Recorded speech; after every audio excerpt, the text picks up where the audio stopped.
Hey, what's up, guys? If you don't know this, we clap at the beginning of all of our podcasts, like Joe, and we do that about 100 times before we actually start. Just to be spiritually fit, right? We're just warming up. That's our calisthenics that we do right before working out. What are you guys up to today? You guys go work out, do your thing? I actually did work out this morning. Yeah. You did? Yeah, I didn't run, but What'd you do? I did a. Oh, he's got to show up. And he ran. What'd you? I did some body weights. Just did a lot of push-ups and sit-ups and Good stretching. calisthenics. Yeah. You do yoga? No, I'm not. I can't do it. My brother and sister-in-law do yoga. I know some people are like super against that. That's not what this episode's about at all. But you ran today? I did 1.5 miles. How fast do you run it though? Because I feel like Drew beats you in the 1 mile. I really find that I hard to haven't believe. timed myself in a. You told me on time. like one of the podcasts. You guys can look at. I ran 1.5 miles in like 11 minutes and 30 seconds today. You run a mile like in 6 pretty easy. You ran A 6 long minutes. time ago, yeah. What I about don't- now? I don't know. I don't All right, like guys. timing Hey, myself, we might have to tune out of this episode. We're gonna time each go other's runs. bust out a run over here. Yeah, these guys are not dressed for it, but they should have been. Anyway, I got a video I sent to you guys. I think you guys are gonna like it. I think we know people like this as well. Yeah. Sure. Here we go. No health prayers answered, no career prayers answered, no spousal prayers answered, no children prayers answered, no residential home buying prayers answered, not a single prayer answered in 60 years following Jesus Christ, Christianity, and the Bible. And now I have cancer and no home to retire in thanks to tithing. Is this what following Jesus is all about? What a freaking joke and a mistake. I don't recommend it. He doesn't recommend it. Guess Yeah. he wasn't praying hard enough. Is that Oh what's my wrong with gosh! Oh man, according to that guy, the Yelp reviews were not very good. him? Yeah. On Christianity. What are your thoughts immediately, Joe, when you see someone like that who's had such a negative experience, and he's attributing it to like tangible things? He's reminding me a little bit of Naomi. I mean, we're going through the book of Ruth. Seemed a little bitter. And maybe I'm not saying like what he's dealing with isn't difficult, but I think for him saying like I've never had any prayers answered. A lot of people approach prayers as if they're approaching like an ATM machine. Oftentimes, there's so much I don't know about this guy. Yeah, of course. and what's going on, but a lot of times. This is part of the name it and claim it, word of faith, prosperity gospel movement, in which there are charlatans out there calling themselves pastors, and they've made a lot of promises, and then what happens is people end up becoming very disenfranchised with the church, and they're like, "Whoa, you're like a used car salesperson." Yeah. A couple things I didn't hear him talk about, and maybe I just missed it, but I never, like, he checked all the check boxes, right? Like, I tithed and I prayed. He did not mention small group, attending service, local church, having discipleship. Like, he didn't have any of these, like, marks that I would say, like, well, how could you have grown without that? You know, like, I didn't hear any of that in his little Yelp It was review. certainly an oversimplification. Yeah. Well, so and like this is not the first guy that I've heard talk about this. I have many people I've known in my life that are like, "Oh, I did that. You know, I was in the church, and you know, nothing good happened for me."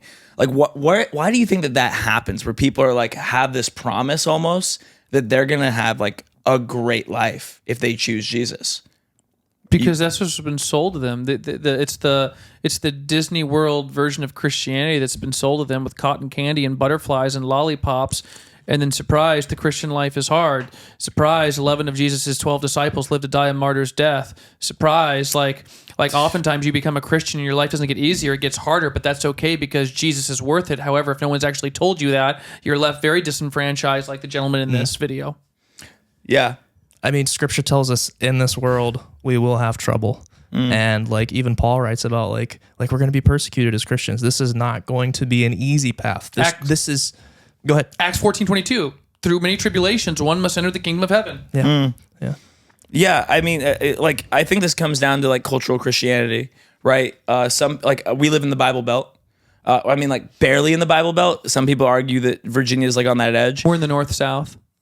We're in the north That makes a south. lot of sense. But we are below the Mason-Dixon line. Yeah, that's kind of Wait, where below the Mason-Dixon line? From Radio Free Lynchburg to all No. the tins and tins of you out there in Radio Land, this is the Spiritually Fit Podcast, and I'm Joe Dacrian. He has Yeah, to give we'll us edit that $10. out. He has to give us $10 every time he does that. $10 every time. $10 well worth it. No, it's not. But yeah, we are in that. We are in the Bible Belt. We're in that Bible Belt where, like, I think, like, if you ask most people, they would say that they're a Christian, right? I feel like most people I meet, a especially lot of people would. yeah, Or they have faith. Like I'm a believer in faith, and like We're in a different culture in Virginia, in Central Virginia, than we would be in the Northeast. There's no doubt about that. yeah, because I remember, like, this isn't the Northeast, but more secular area, Denver. Most people would describe themselves as atheists. Yeah. right. They're pretty adamant, like, yeah, I don't believe in those fairy tales. Is how they'll describe it and whatnot. And I was one of them. Now, for the people that you brought up, like people that, did go to the church, like, because it sounds like he went to church, he tithed. Like, do you think it's possible to attend church regularly and somehow still miss the gospel? Yeah. I think it's possible not just to attend church regularly and miss the gospel. I think it's possible to be a pastor of a church and miss the gospel. wow. Oh, that really? Yeah. Do you think that's common? Probably more common than most people realize. Why is that? Like, how can that happen? I'll give you an example. I heard this story. It was at an Ivy League seminary about 15 years ago. Young man enrolled, first week of classes, very, very excited to be at seminary, wants to be a pastor, wants to go into ministry. And the first week in class, his professor posed a question. He said, how many of you guys believe in God? Of course, he right away shoots his hand up, like, yeah, whatever. But the overwhelming majority of his classmates don't raise their hand, including one of his friends that he had met the week before. And he pulled his friend aside afterwards and said, hey, I noticed you didn't raise your hand when the professor asked this question, do you believe in God? And his friend said, well, I don't. And then he was confused. He said, well, then why are you here in seminary in the first place if you don't believe in God? He said, oh, it's because there's a lot of like really good money to be made in the God business. Oh man. Cat's out of the bag, guys. You know why Joe does it? He's I wasn't ready for you to go there. no. I've seen our church budget. He's very modest. I have this memory from high school. I was hanging out with some of my buddies, and we were like watching a movie, and like I don't even remember. I don't want to say which pastor it was, but there was a pastor that came on, like like those televangelist guys, and he's like, if you pay this much money today, you'll get these 3 blessings, right? Kenneth Like one of those Copeland, like It was probably Kenneth Copeland. yeah, probably. But just like thinking like, wow, like there's this whole world out there of like, oh, we're just here to like, it's a sales pitch. Like that was a sales pitch. Like it was a commercial. And that's not what I find in scripture. I mean, I don't know what you guys see there, but I don't see that. President Trump's chief spiritual advisor, Paula White, literally just had there was a video of her in the last couple weeks, and she had something almost identical to that. That's like disgusting. sow the seed and reap the rewards. That's disgusting. I think it's a gross way to like view Christianity as like a genie in a bottle. You think, Right. or- Right, they're spiritual charlatans, and this is the type of thing that Peter in his letters warns about. These type of people exist. These type of people have always existed, and I think they contribute to a lot of disinformation, and that's why people can go to church for years and years and years and oftentimes never actually hear the true gospel of Jesus Christ. Yeah, and going back to your thing, Drew, I feel like the verse people could look at is Matthew 6:33, but seek first his kingdom and his righteousness, and all these things will be given to you as well. Talking about like earthly goods. Right. And do you think do you think that Jesus means that in that context? Or do you think it's just taken completely out of context as like, oh, if I do good, all good things will be done to me? Almost sounds like karma in a way. Yes, that one. Oh, okay. last one. That was an epiphany. Is that No, really? I mean, that's Matthew 6. The parallel passages in Luke chapter 12, 22 to 34. And Jesus is basically trying to help his disciples deal with anxiety and fear, something that they regularly struggle with. And he basically is like, listen, Your Father knows that you need food. He knows that you need clothes and shelter. He knows that you need these things. Don't buy into the trap that, okay, I get into fear that I don't have enough money, so what does the world say? Get more money. I get into fear that I might not have a relationship, so what does the world say? Just go get a relationship. Like, whatever the thing you have fear, their solutions go chase after these things. And he's like, pause. You need to keep your eyes on Jesus. That's the solution, right? Yeah. And then people stretch that to that little tiny thing, like, right? Like, where it says, seek the kingdom, these things will be added to you. They're like, let's get rid of the whole seek the kingdom first. Keep your eyes on Jesus. Prioritize Jesus. And just look at this part. See, he promises, oh yeah, he's going to give you all these things. That's why I would say be a part of a local church, especially one that does expository preaching verse by verse, because it actually helps prevent taking verses out of context, and it holds your pastor like to a greater degree of accountability for what he's actually talking about. That's really good. I was just thinking through, we were talking about this like cultural idea. Even in the time of like Jesus, when he was walking on the earth, people still were missing it, right? They thought he was coming to like build this massive, like expansive kingdom, and he's like, no, you're missing the point. Like you're like in a way like that's so small-minded. Like that's such a temporary thing. When I'm here to offer you like this eternal kingdom, like this everlasting Something better. kingdom, something that's so much better than our brains, like Can whether comprehend. it's money, love, sex, whatever it is, like we can't even comprehend how good that's going to be. Yeah. And I think that's where we miss out on the mark. Like this guy we watched in a video, it's like, man, this wasn't for now, right? Like these temporary, like, I mean, yeah, we live for like what's the average lifespan? 70, 80 years right It depends now. if you're a man or a woman. Yeah. But like eternally, like there's just so much like in perspective that we're missing out on, I think. And I don't know where I'm going after that, but that was just what was on my mind. So, Well, something else I wanted to bring up too is like, it seems almost as if it's more of a label to call yourself Christian than lifestyle.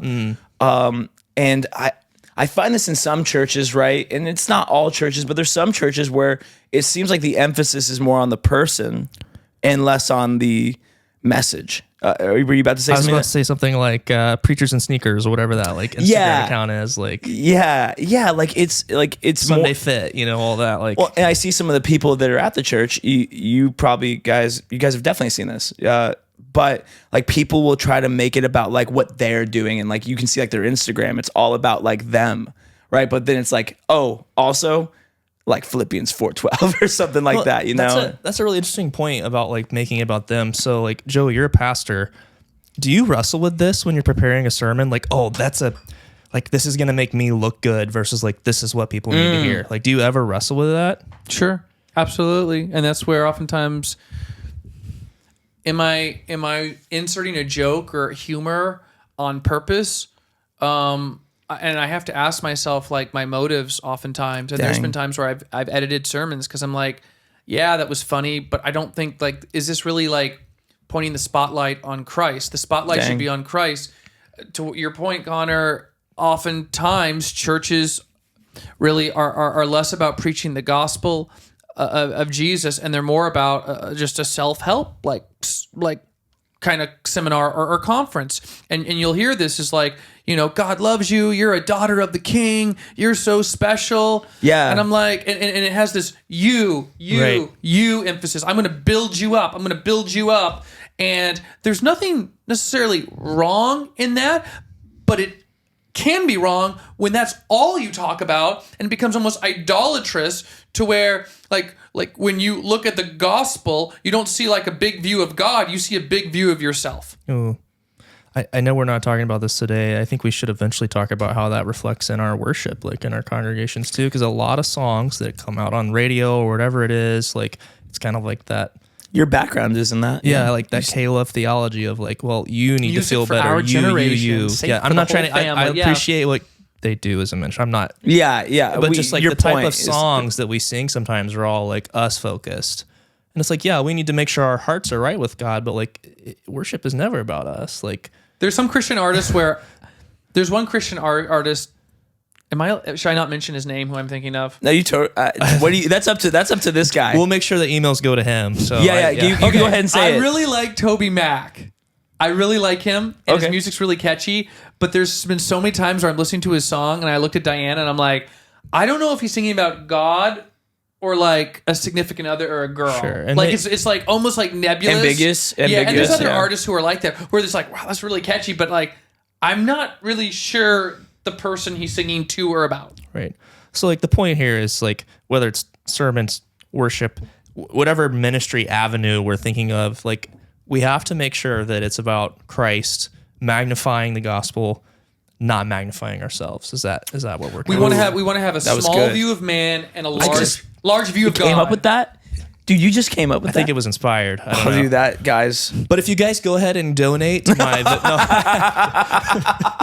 That was good. That was good, man. Well, do you think that, like, because you hear about different kind of Christians in other parts of the world, we talk about the persecuted church a lot. We do. Right? And you can tell, like, it's about Jesus because there's nothing to gain. It's the opposite of that guy in that video's message, right? It's less about, like, what can I give, right? It's like he already gave everything.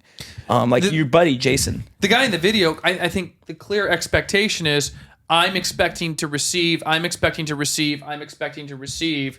And that seemed to reflect a lot of his heart, not to diminish like his own personal struggles.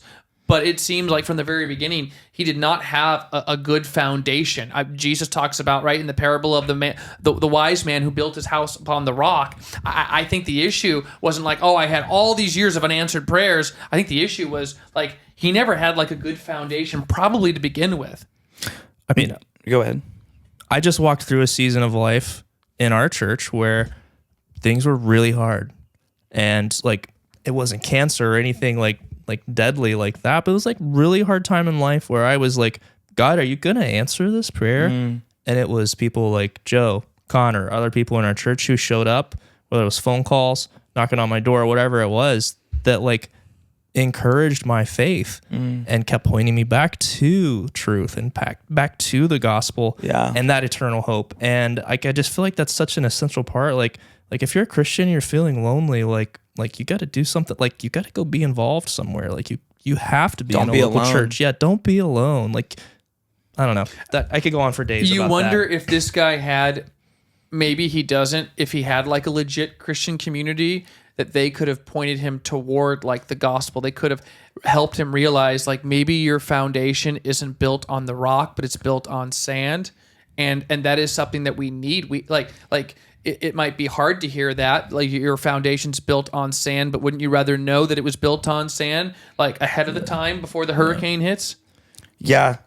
Yeah, and you know, it kind of reminds me of in like Mark 5, where that one Jew, that lady that had been like sick for many years, like she touched his garment, and like she was she prayed 3 times a day, right? Like she maintained like this idea of like God is good, even through many years. And like I think, like, do you think maybe like our Western plausibility structure makes us think like, oh, well, Amazon 2-day shipping is like what I expect? Yeah. Do you think that maybe that kind of contributes to like this guy? And I think so. Like, I think we often pray and expect that God's going to fulfill our will, right? Versus like our prayers being directed towards like, well, God, what do you actually want from me? What are you trying to teach for me? I think of like my own children. You know, when we think about prayer, I'm talking to my dad, my God, my father. Well, when my children come and ask me for candy or whatever it is, like I have to like, what seems good to them isn't always the best thing for them. And I have to like, as their father, guide and direct them in a way that maybe makes them feel uncomfortable and maybe is a little bit painful sometimes. So I think there's some interesting things there. I don't know. What would you say? I had a seminary professor once, and he said, if God had answered every single prayer that I prayed, I would have been married to like 23 different women. our next episode on whether polygamy is okay. No, that's a Oh man, it's a teaser right there. But yeah, that's a good point. And you know, I think about like this. We don't have to go too far into like my story, but like I remember like I was going through a rough time financially, and then I met this guy, and like he's pointing at me if you're listening. Joe Dacreon. Yeah, I met Joe, and like Joe wasn't the answer I was looking for. I wasn't looking for a church. I was not in a church at all. I was not in any Christian community. I was alone, and man, it was so hard. But I'll tell you what, it's so much easier when Jesus is like who carries me. I'll be really vulnerable here and admit that probably the things that I struggle with the most in this like subject matter is when it comes to tithing. Being able to give from a cheerful heart versus like almost this expectation that if I tithe, I'm doing the right thing. you know, like that I'm fulfilling some sort of checkbox. That's Oh, dude. that's tough for me, you know. That was actually one of my questions. If it's okay if I ask it to go off of Yeah, that. please do. Do you like, how do you know how do you tell personally the difference between cultural pressure and conviction? And that was Yeah, kind of one of my yeah. questions. Like, how do you tell the difference in your own heart? Between Like cultural pressure and conviction with like your decisions. got it. I think one lines up with like the scriptures and the other lines up with the culture. So we have a pressure to want to maybe be liked or accepted. And I would say it matters a lot more about, or rather the believer should worry a lot more about pleasing your Father in heaven than your neighbor across the street or your family member. And then I guess my next question to follow up with that, do you think most people that call themselves Christians in America are more discipled by culture or by the church? In the book of Genesis, Abraham, his nephew Lot are basically like, which way are we going to go, left or right? And Lot, of course, goes towards Sodom and Gomorrah. And years later, when Abraham intercedes on his behalf that he might be rescued, he prays, if there's 100 people, if there's 90 people, if there's 80 people righteous, keeps right? going down. Right. And really, the bottom line is that there isn't any. And I wonder, and we've talked about this before, like maybe Lot's mind was, maybe at one point Lot was like, oh, that's okay. I'll be the light to them. I'll help disciple them. And what seems to be, at least by his wife's response, right? When it says she looked back and she's turned to the pillar of salt, the word doesn't just mean she looked back, but she longed back. She really loved Sodom and Gomorrah. She really missed her old way of life. And the truth is, all of us are discipled by someone or something, right? We're either discipled into the gospel of Jesus Christ or we're discipled in opposition to that. Yeah, I struggle with that a lot because there's times where I'm like, man, the way I used to live was like, there was like enjoyment in that. And it wasn't looking back, but like, there's like a part of you that's like, oh, I would almost be better off. I would almost be better off not following Jesus. I feel like that thought has crossed a lot of Christians' mind. I mean, I was talking earlier about the situation that I just went through. There were times where I asked you, like my mind went to this place of like, I feel like I would have been better off if I had just not been so like adamant about the gospel or like standing up for what I believed in. Like I had those thoughts cross my mind, and like you pastored me through that, and like I think that's a very real thing. Like It happens. Yeah. It is. Yeah. I could think of, I don't know, an entire nation who at one point were like, wow, things were so much better in Egypt when Yeah. we were slaves. Yeah. Right? Our old way of life. It was so much better, right? Like waking up next to a different, like random girl every day, you know, getting stoned, getting drunk off my butt. All these, like those are the thoughts, right? In those moments, and that's when we need to have like Christian friendships that are found in like the local church. I don't mean online podcasts. I don't mean online sermons. Like I mean like real people that we can regularly meet with who can basically be like, no, you weren't better at Egypt. You were Right. slaves to Pharaoh. What's wrong with you? Yeah. I guess another part we can go off of, we talked about like pointing to self, pointing to like the prosperity kind of gospel. The other thing I wanted to talk about was like the political atmosphere for Christianity. It seems like a lot of people, especially on like the conservative party, will try to be like, well, I'm a Christian, but then like they'll even still adopt things that are not Christian. And it seems like it's a way to just get votes, right? Like, so I guess my question would be, how do we make it less about politics and more about Jesus, like in our daily lives? Because I feel like it's easy to be like, well, I have to be a Christian because this is like how my party like aligns. What do you think on that? I mean, you don't have to be anything. Like, I'm a registered Republican. I don't know if I'm allowed to say that. You can totally say that. We just got shut down. Okay. I mean, I'm a registered Republican. I don't think it's any surprise. I'm same. not a huge fan of the Republican Party. I'm not a huge fan of politicians. I think they're like, most of them are awful people who will say whatever they want to say. That's kinda my point. In order to like keep getting elected, and they'll pander to their base. I think that happened. Yeah, for sure. Right. And that's where, like, I think as the people of God, like, you're not, number one, you're not obligated to vote at all, some people watching or listening right now are going to like lose their mind because I said that. But you're not. Like some people come to me and they're like, I feel like I can't vote for either candidate. Okay, well, there's no Bible verse that says thou shalt like cast a vote. So like if that's how your conscience is, that's fine. For me, I think one of the best ways to be salt and light is to cast a vote. But sometimes we're in a really precarious situation where the different options that we have are like pagan and really pagan between who we're voting for. Yeah, that's a really solid point right there. Yep.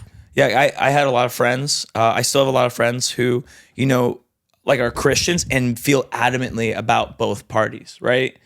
And I like some of the, like I would say a lot of them I do think are true believers on both sides. But then I find the ones that are like they just want to use the Bible for their own gain, whether it's like tear down one side or to build up one side. Another question for you.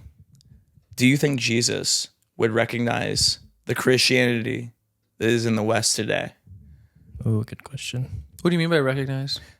Do you think it was even close to his intention? Yeah. Okay. Some, others not. Okay, how do you flesh out the yes and the no?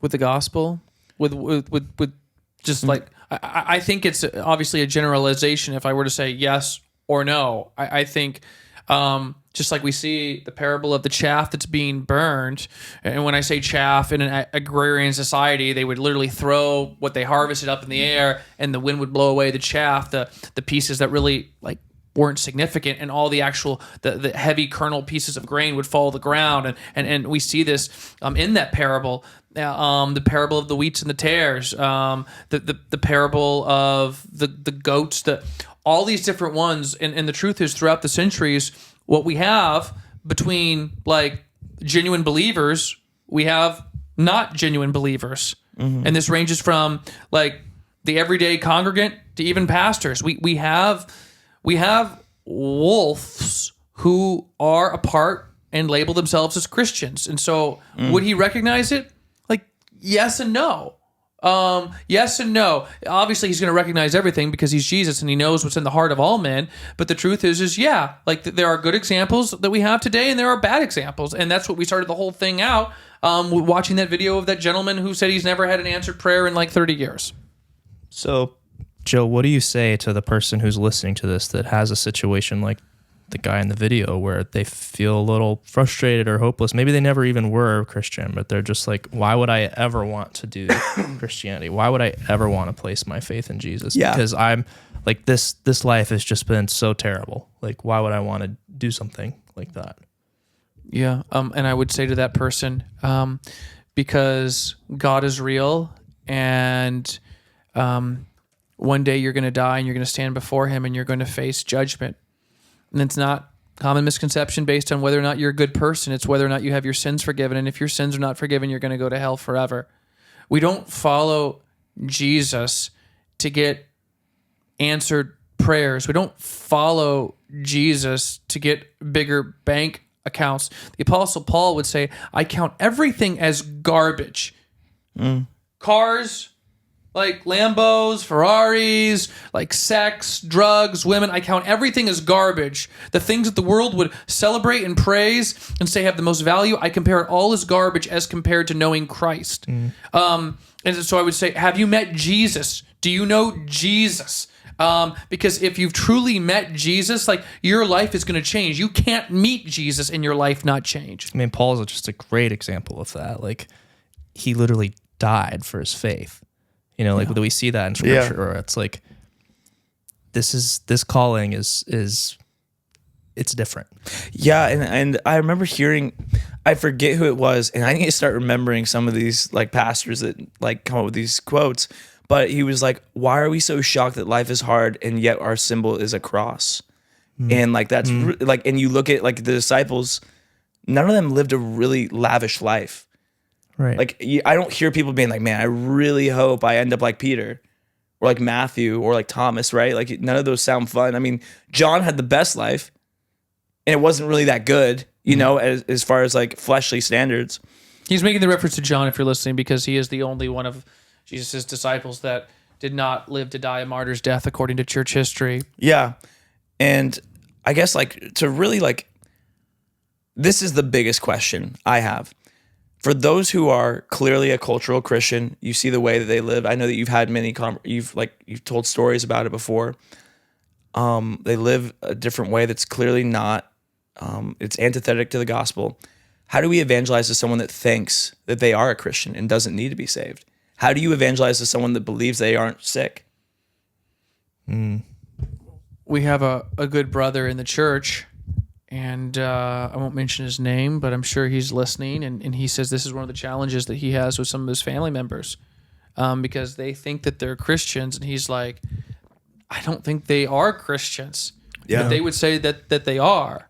And so I would say if you're listening or you're watching right now and you know somebody and they're like in that they're a cultural Christian, they would identify with the gospel, but they give little to no evidence of bearing fruit, then I think you bring that up. Like Jesus says, you'll know my followers like by their love for one another. Does an apple tree bear oranges? Not if it's an actual apple tree. Like if it's a legit Christian, they're going to produce fruit. It's going to be evidential. And if it's not, like, I think you need to have a genuine conversation. And it starts with, like, I don't want to oversimplify it, but it's like, do you understand the gospel? Like, are you a Christian?